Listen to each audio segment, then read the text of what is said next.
हम रिवीजन कर रहे थे बच्चों। तो चैप्टर 1 to 5 तो हो गया था, डिस्कशन मैंने आपको बताया था किस तरीके से करना है। अब यहाँ चैप्टर 6 से देखेंगे बेटा। तो मैं आपको बता दूं कि जैसे कि मैं आपको प्रीवियस मतलब 9th क्लास में दे देती थी कि सारी थ्योरम की जो स्टेटमेंट है वो लर्न करिए। तो वो बेटा पेपर को टफ करने के लिए करती थी, और वो इसलिए था क्योंकि ना वो जो स्टेटमेंट्स होते हैं वो हमको यूज़ हो जाते हैं, ठीक है।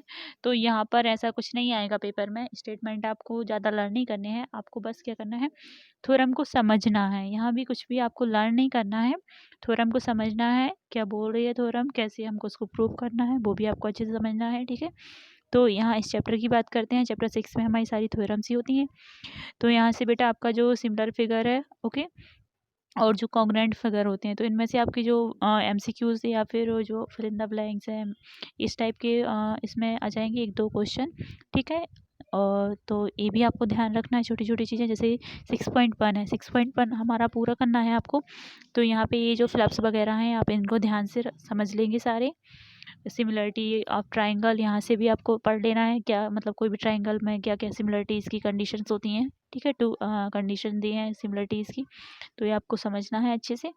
इसके बाद हम आगे बढ़ते हैं थ्योरम 6.1। तो यहाँ पर आपको कोई भी स्टेटमेंट लर्न नहीं करना है। स्पेशली गर्ल्स को बहुत ही इसमें हो रहा था कि मैम को इसमें सारे करना है कि नहीं करना, तो मैं आपको बता दूँगी नहीं करना है आप लोगों को। बस स्टेटमेंट को आपको समझना है क्या बोल रहे हैं, ओके। प्रूव कैसे कर पाएंगे आप, वो आप अपने माइंड में सेट कर ले, ठीक है। ज़रूरी नहीं है आप पूरा बुक का ही जो बुक में लिखा है उसको आप लाइन टू लाइन लिखें, ऐसा नहीं है। आप अपने मन से थोड़ा डिफरेंट तरीके से सॉल्व करना चाहते हैं तो कर सकते हैं, ठीक है। बट जो आप वहाँ पे जो कंडीशंस लगाएंगे वो रियल होनी चाहिए, ठीक है। मन से कुछ भी नहीं बना देना है। तो आप जो एग्जाम्पल में दी हैं थ्योरम वो भी करेंगे, एग्जाम्पल इनके थ्योरम की, ठीक है। और थ्योरम भी करनी है, 6.2 भी करनी है। आपको पता है कि इस चैप्टर से हमारी सिर्फ 2 थ्योरम रिड्यूस हुई हैं, 6.6 और 6.9, तो उसको आपको नहीं करना है। बाकी ये इजी क्वेश्चन है, इनमें आपको ये हम कर चुके थे। यहाँ पे साइड वगैरह है, ठीक है। बीपीटी थ्योरम है, तो इन सबको आपको कर लेना है। और इस चैप्टर में सबसे ज़्यादा इंपॉर्टेंट 2 चीज़ें ही तो हैं बेटा, बीपीटी थ्योरम है, ठीक है, और एक है पाइथागोरस थ्योरम। तो पाइथागोरस थ्योरम का स्टेटमेंट तो आपको लर्न ही है, उसको आपको प्रूव करना मैंने बताया था, एक वीडियो बनाई थी उस पर, तो आप उसको समझ लेंगे, ठीक है।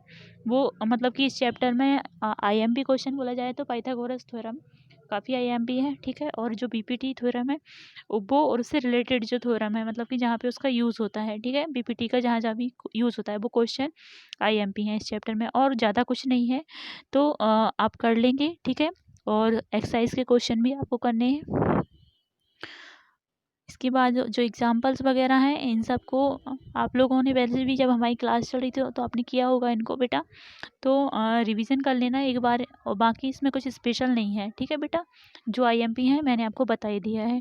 6.6 ये हमको नहीं करनी है, ठीक है, ये तो रिड्यूस हो गई है, तो इसको नहीं करना। और इसकी जो क्वेश्चन है जहाँ पे 6.6 यूज़ होगी वो भी आप लोग नहीं करेंगे, फालतू में परेशान नहीं होना है, ठीक है। और पाइथागोरस थ्योरम का जो हाँ ये हमारी आईएमपी थ्योरम आ गई है, तो इसको आपको करना है, अच्छे से समझना है।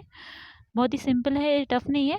तो इसके बाद इसका जो दिया है ये 6.9, इसको हमको नहीं करना है, ठीक है। इससे रिलेटिव क्वेश्चन भी नहीं करने हैं, ठीक है बेटा। तो चैप्टर 6 में इतना ही है।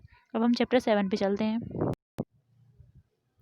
चैप्टर 7 है बेटा कोऑर्डिनेट ज्योमेट्री, ठीक है। तो इसमें सिंपल चीज़ें हैं, एक्स कोऑर्डिनेट, ठीक है, अब्सेशिया, ठीक है, वाई कोऑर्डिनेट, ऑर्डिनेट, तो ये तो सिंपल वर्ड हैं तो इनको भी कर लेना है, 9th क्लास में भी किए थे हमने। और इसके बाद यहाँ पे आ जाता है डिस्टेंस फार्मूला।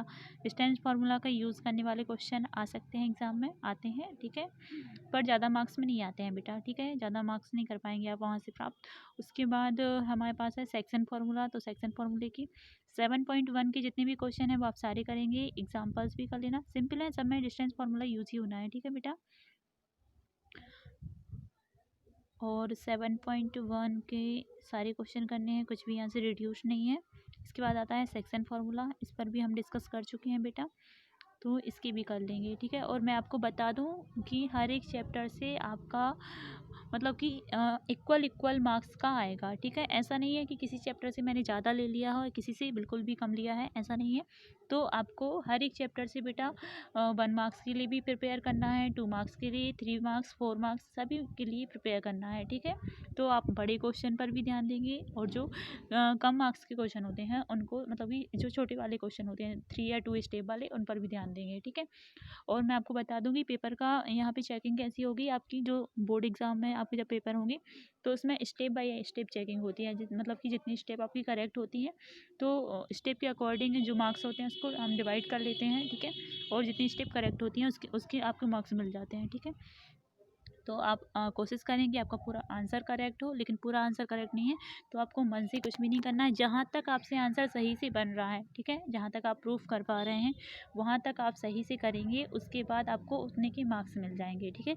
कई बच्चे क्या करते हैं कि बोलते हैं हमसे ये नहीं बनेगा, या फिर हम यहाँ से भूल गए हैं, कोई भी प्रॉब्लम है, फॉर्मूला वगैरह भूल गए हैं, तो वो बिल्कुल भी छोड़ देते हैं, क्वेश्चन को स्किप कर देते हो। तो वैसा नहीं करना है, जितना बन रहा है उतना आपको करते जाना है, उतनी स्टेप के आपको मार्क्स मिल जाएंगे, ठीक है बेटा।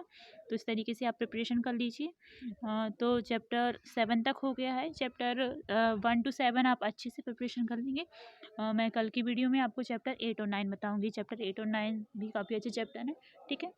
तो यहाँ तक आप लोग कर लीजिए। 7.3 आपको पता है रिड्यूस है, तो 7.3 पर आपको नहीं जाना है। 7.2 के सारे क्वेश्चन करने हैं, पर यहाँ से कुछ भी नहीं छोड़ना है, ठीक है।